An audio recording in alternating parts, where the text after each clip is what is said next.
G'day, I'm Lincoln and this is our self-converted Ico daily van, and this video is going to be 10 mistakes that I made in building the van, or 10 things that I would change or do differently maybe. And I'm going to go from least important to the biggest thing that bugs me about the build of this van. So stick around and see what these 10 things are. The first one is I would go for a lighter build. We're actually about 400 kilos under the GVM of the van when we're fully loaded with all our stuff. But there were things I could have done to make the build lighter, but I was constrained by time that made that more difficult. But yeah, I would like to have built the van. I'd like it to be under 4 ton fully loaded. We're at about 4.1 with everything on board. The second thing on my list is exterior lights. I didn't put any exterior lights on the van, and that would be a nice thing to have, particularly when we're camping out. They would need to not be white lights. We want to go for something that was going to attract the bugs less, but yeah, exterior lights would be nice.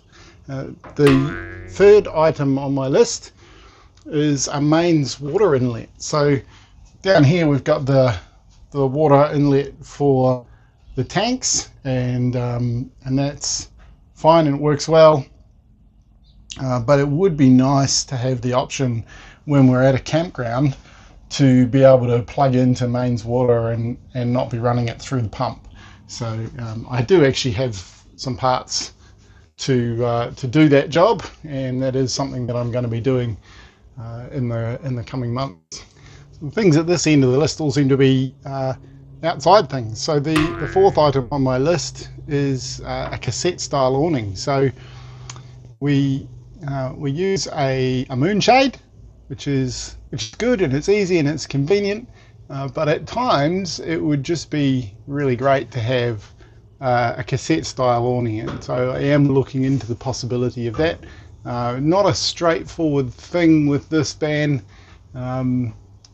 because of where the solar panels are positioned and the options that there are available.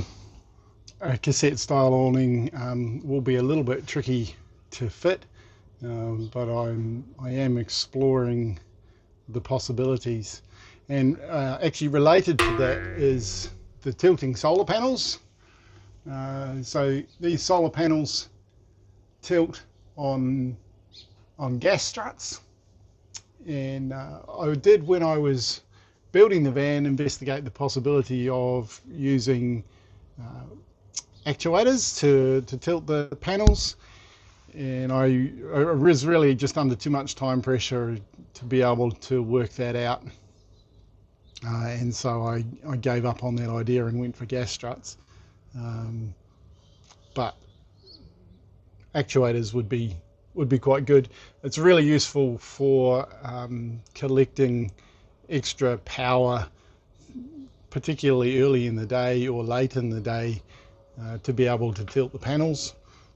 But the reason that's related to the awning thing is that if I put a cassette style awning up there, it will make it harder to get to the thumb screws that are up there that fasten the solar panels down, stop them from being able to flip up, and make it more difficult also to tilt the panels manually. So having actuators on them would be great.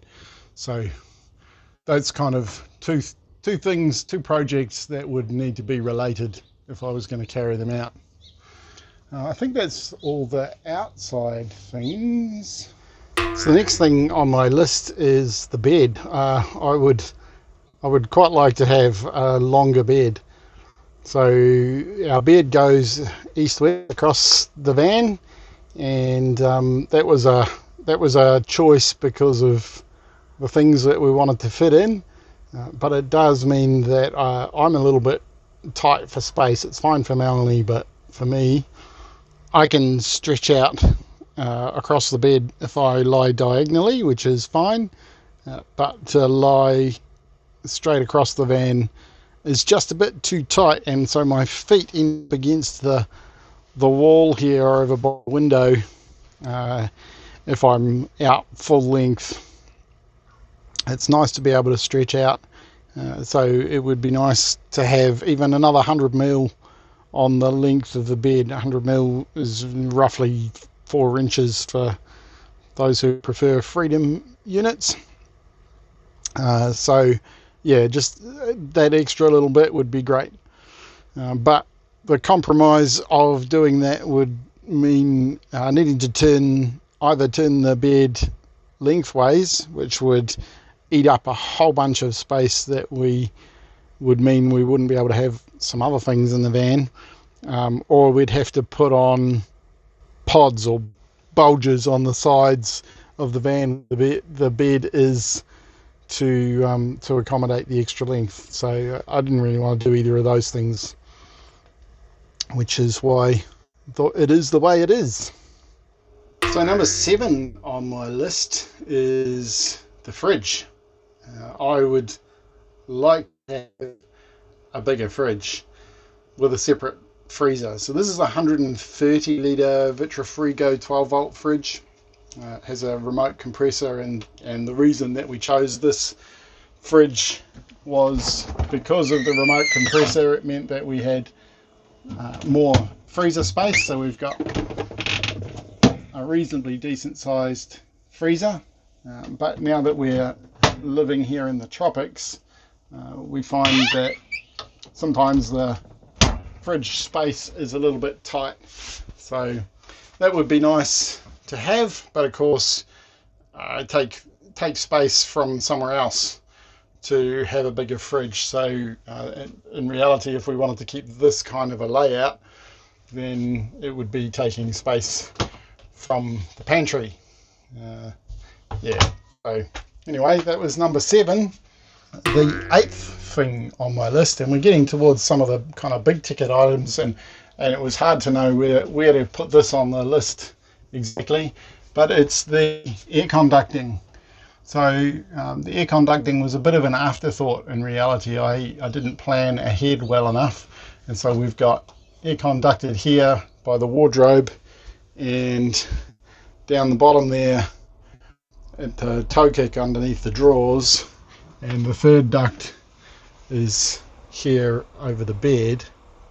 But the problem with that is that it means that we don't get enough cool air from the aircon up to the front of the van here, and that can make it a bit unpleasant at this end of the van. I would have needed to do things a bit differently, because the aircon unit lives under the bed at the foot end of the bed, back in behind that, in that corner, and getting ducting from there up to the front of the van would have been a bit tricky. What I think I should have done was actually put the aircon unit on the other side of the van, and could have run ducting under the floor, or not under the floor, but under the cabinetry, under the kitchen cabinetry here. Could have run in under there, and I could have popped a vent out at floor level at the front here. That would have got us cool air to the front, which would have been quite nice. But there's really not anything I can do about that now. So yeah, I tossed up whether that should be number 8 or number 10, or exactly where it should be. And number 9 is more space. I wish we had a bit more space. And part of the reason that we don't have a lot of space, or it's a bit tight, is because we've got the bathroom here opposite the kitchen. I could have made the kitchen a little bit narrower, although the fridge, particularly if I'd gone for a bigger fridge, the fridge might have made that a bit tricky. But just a little more space would have made things a bit more comfortable. But space is at a premium in a van. It's one of the things that you're constantly compromising on in a design. So yeah, but a little bit more space, particularly actually right here.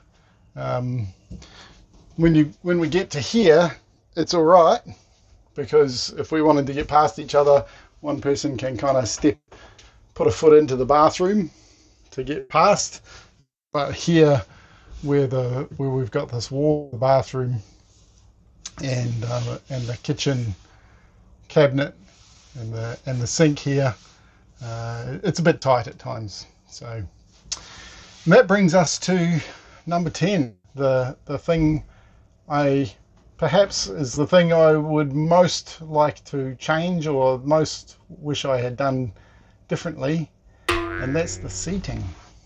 So we've got this kind of corner seating arrangement at the front here, where we've walled off the cab, and then we've got these seats at the door, which is great. Look great on paper. It's a great idea, but I probably should have made this part of the seating a bit longer, made the bathroom a little bit shorter, and then had a bit more length on there.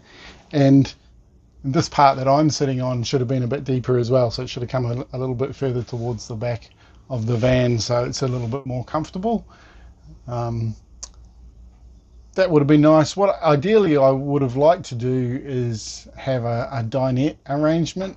That would have meant quite a significant change to the design of the van. It would have needed to be quite different to what it is to make a dinette arrangement work.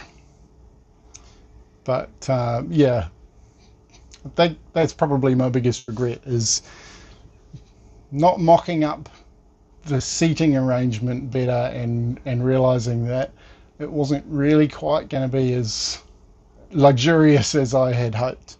And what it means is we can both sit here comfortably enough to eat a meal or that sort of thing, but if we're just kicking in the evening, sitting around, generally speaking, we end up with one of us will sit here.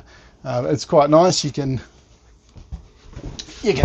sit back on the couch here and put your feet up, and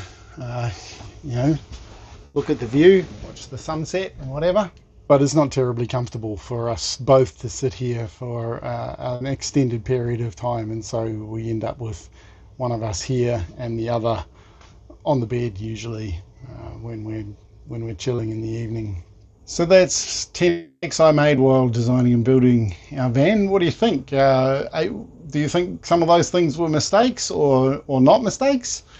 Do you think I made other mistakes? Let me know in the comments down below. And next time I'm going to go over 10 things that I like about the van that I'm glad that we did the way that we did. Till then, thanks for joining us. Don't forget, be kind, and catch you later. See ya.